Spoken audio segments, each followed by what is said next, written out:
Hello everyone, welcome to my channel teacher connection. So आज हम NCERT class 6 chapter 8 discuss करेंगे। तो आज का जो हमारा चैप्टर है वो है जल की विविध अवस्थाओं की यात्रा। तो बहुत ही इंटरेस्टिंग चैप्टर है और बहुत सारे क्वेश्चंस यहाँ से बनते हैं सीटेट में। जल की विविध अवस्थाओं की यात्रा यानी कि आज हम पूरा यही इसमें पढ़ने वाले हैं कि जल की क्या क्या अवस्थाएं होती हैं और उन अवस्थाओं को हम कैसे पता करते हैं। तो इस चैप्टर में कितने टॉपिक हमें पढ़ने हैं और ये सब हम देखते हैं। चैप्टर 8 जल की विविध अवस्थाओं की यात्रा।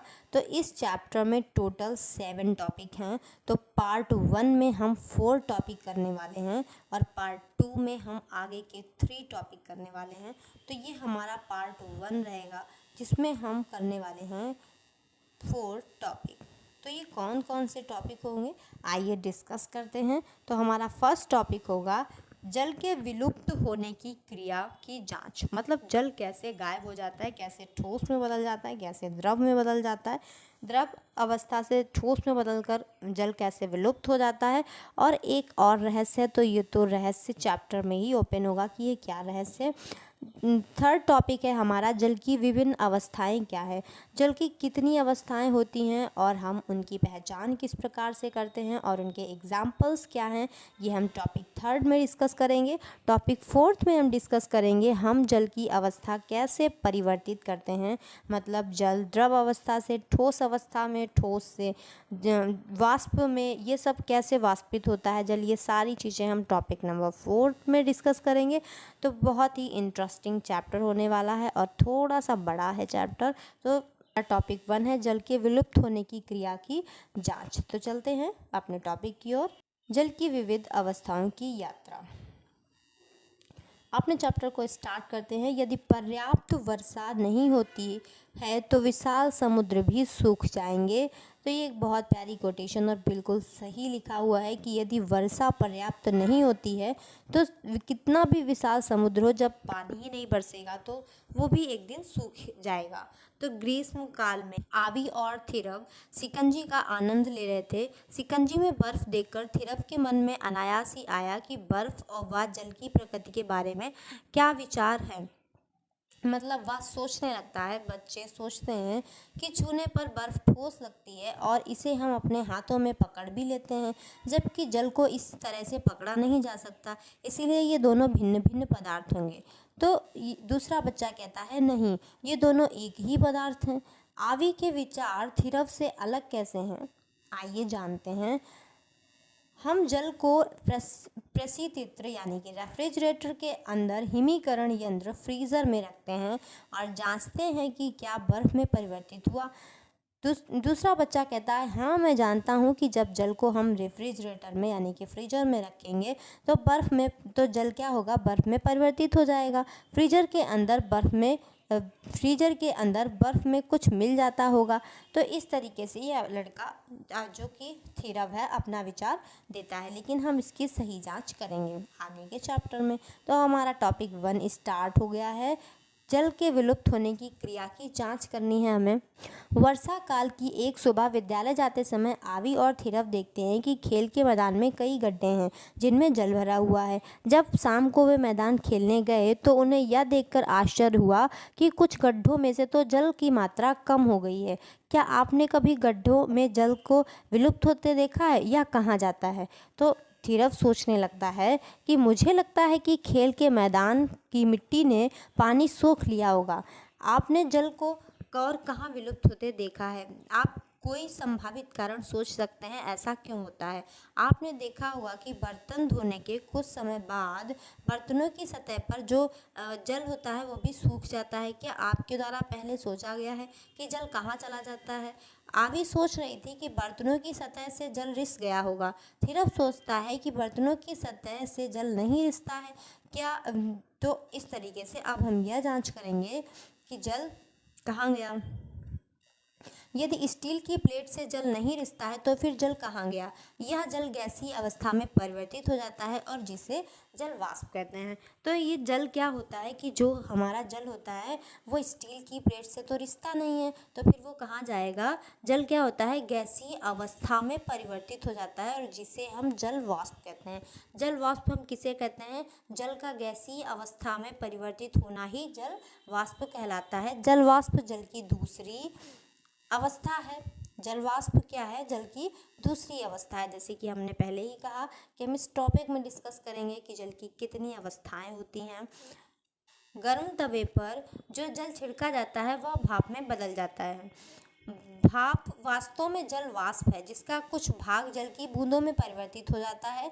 जल के वाष्प अथवा जल के वाष्प अवस्था में परिवर्तित होने की प्रक्रिया को वाष्पीकरण या वाष्पन कहते हैं। तो अब वाष्पीकरण या वाष्पन किसे कहते हैं? जल के जो वाष्प अवस्था में परिवर्तित होने की जो प्रक्रिया है उसे ही हम वाष्पीकरण कहते हैं। और इसमें क्या होता है, कुछ जो भी जल होता है जब हम उसे गर्म तवे पर डालते हैं तो वो भाप में बदल जाता है और ये भाप क्या होती है? जल वाष्प होती है। और ये जल वाष्प क्या होती है कि कुछ जल की बूंदों में परिवर्तित हो जाती है। जल के वाष्प अवस्था में परिवर्तित होने की प्रक्रिया को ही हम क्या कहते हैं? वाष्पीकरण कहते हैं या वाष्पन कहते हैं। वाष्पीकरण की प्रक्रिया कमरे के सामान्य ताप पर भी लगातार होती रहती है। तो वाष्पीकरण की प्रक्रिया हमारे कमरे में भी होती रहती है। गीले कपड़े, पोछा लगे फर्श और शरीर के पसीने का सूखना, इसके क्या है? एग्जाम्पल हैं। तो वाष्पीकरण के कौन कौन से एग्जाम्पल हैं? गीले कपड़े, पोछा लगे फर्श और शरीर का पसीना सूखना, ये सब वाष्पीकरण के एग्जाम्पल हैं। आप क्या सोचते हैं, गड्ढों से जल के विलुप्त होने का क्या कारण है?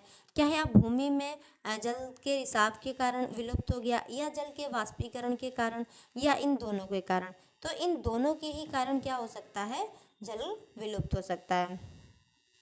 वास्तव में जल वाष्प अदृश्य होती है लेकिन भाप की छोटी छोटी बूंदों की उपस्थिति इसे दृश्यमान बना देती है। तो जल वाष्प कैसी होती है? अदृश्य होती है, लेकिन जो भाप की छोटी छोटी बूंद होती है ना वह इसे दृश्यमान बना देती है।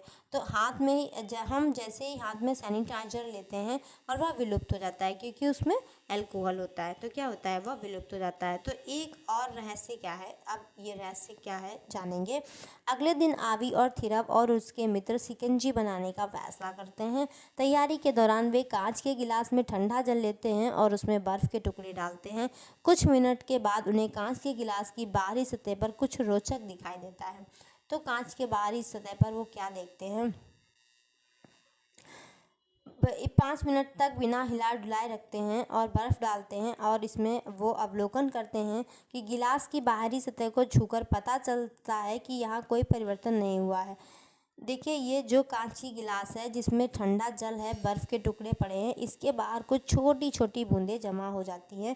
ये सबसे बड़ा रहस्य था। तो ये क्या था? आवी ने अवलोकन किया कि कांच के गिलास की बाहरी सतह पर कुछ जल की बूंदें दिखाई दे रही हैं। प्रारंभ में जल की छोटी बूंदें जमा होती हैं और ये बूंदें साथ मिलकर बड़ी बूंदों का निर्माण करती हैं।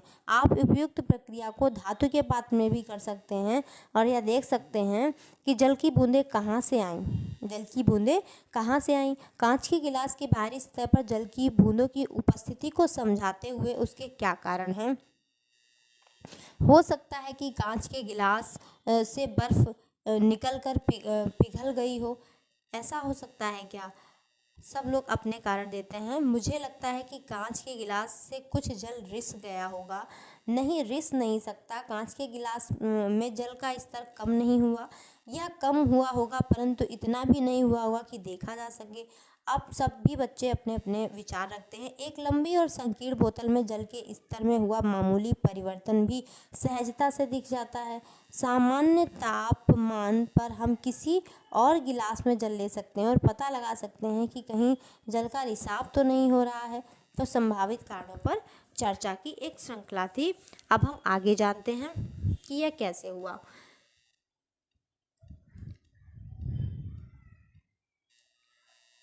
पौधे पर ओस की बूंदें। तो ये क्या था? ओस की बूंदें।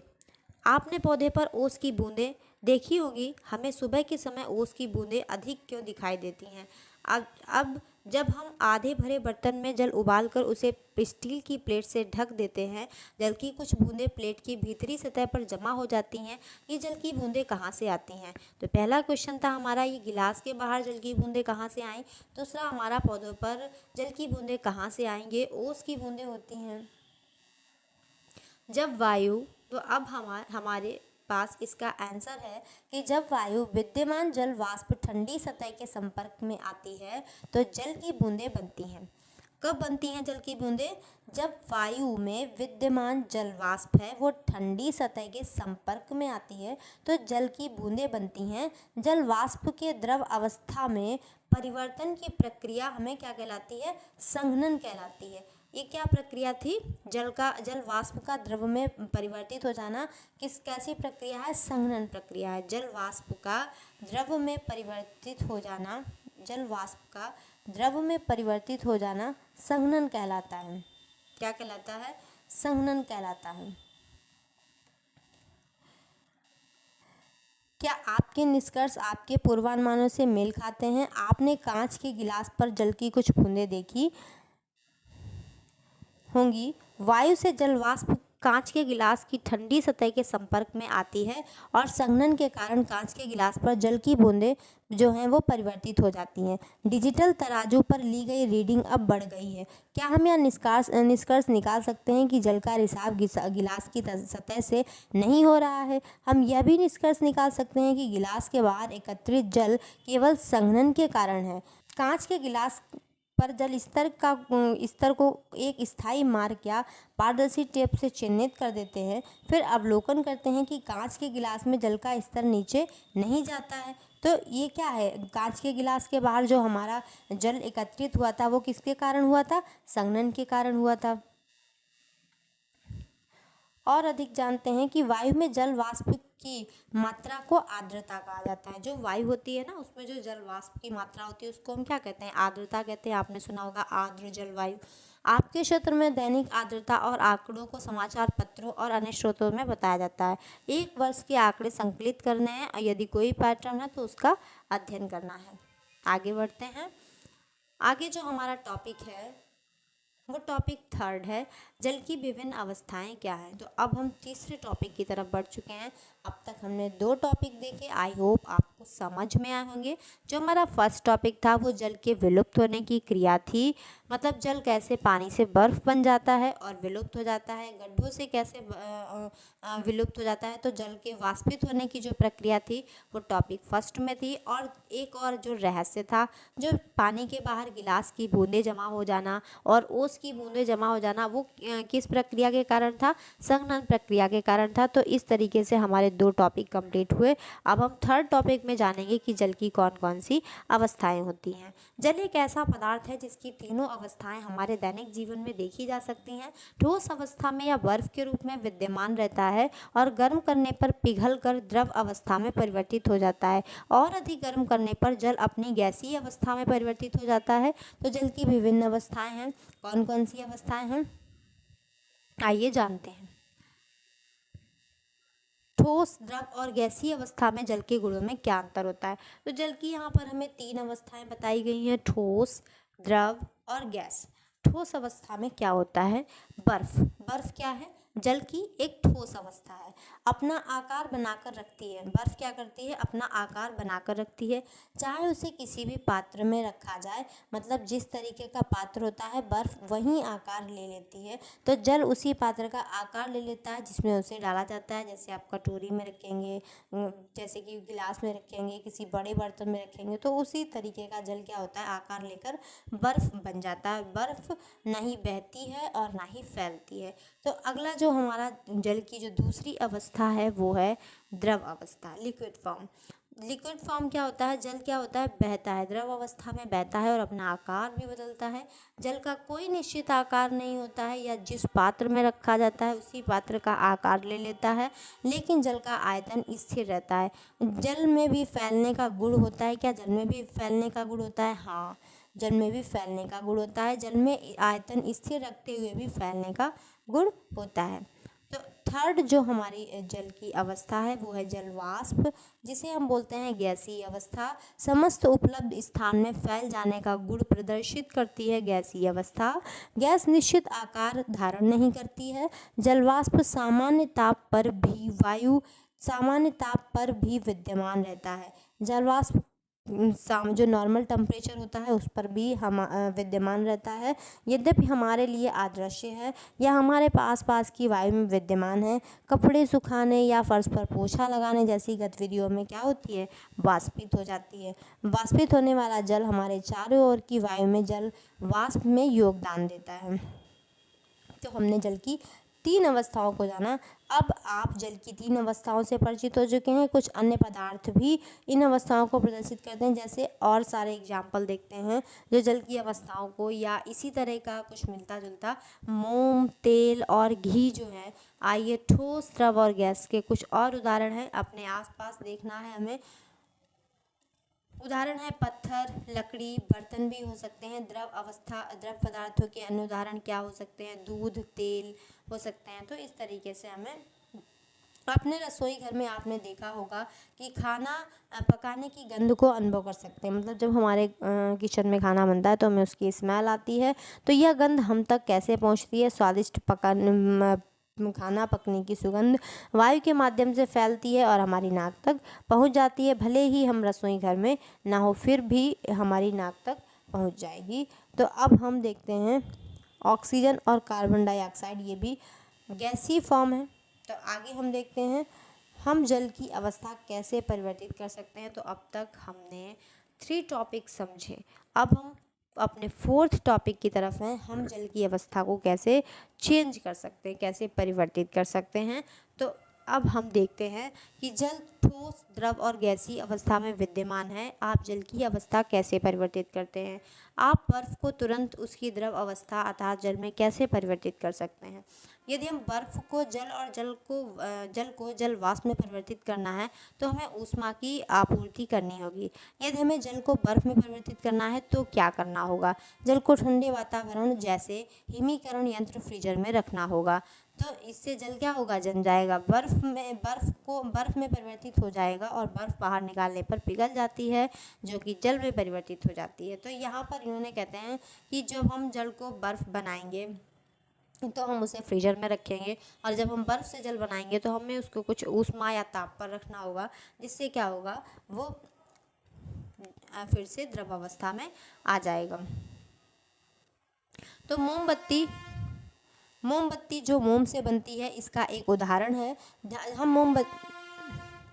हम मोमबत्ती के मोम को द्रव अवस्था में कैसे बदल सकते हैं। हम मोम को ठोस में कैसे बदल सकते हैं। हमें द्रव मोम को ठोस में बदलने के लिए उसे ठंडा करना होगा। आपने अन्य और कौन कौन से द्रव पदार्थ देखे हैं ठोस में जो परिवर्तित हो जाते हैं। तो ऐसे बहुत सारे पदार्थ हैं।